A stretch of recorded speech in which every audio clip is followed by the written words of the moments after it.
अस्सलामुअलैकुम। मेरा नाम असद है। 1.5 साल हो गया गुर्दे बाज खिला रहा रहमतुल्लाह अमीन हॉस्पिटल तो सेहत कार्ड तो होंगे थे बाश वो उन्होंने कर दिता बंद। कहते ने 5000 रुपया लैके आओ। अब 12 दिन हो गए ने डायलिसिस नहीं हो रहे। कोई मेहरबानी करके साढ़े डायलिसिस कराओ। इतने आए असी इतने भी कहते 5000 रुपया लवेंगे डायलिसिस होने ने। साह औखा औखा आ रहा, तबीयत भी खराब हो रही।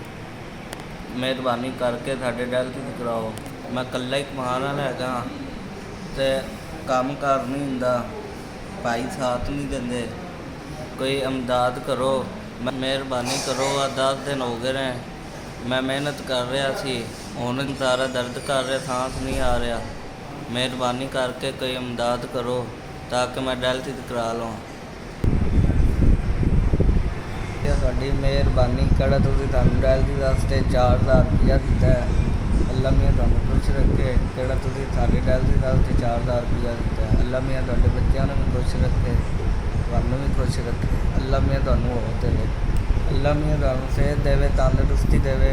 ਕਿਹੜਾ ਤੁਸੀਂ ਸਾਨੂੰ ਡਾਇਲਿਸਿਸ ਵਾਸਤੇ 4000 ਰੁਪਇਆ ਦਿੱਤਾ ਹੈ। ਅੱਲਾ ਮੀਆਂ ਤੁਹਾਨੂੰ ਹੋਰ ਦੇਵੇ।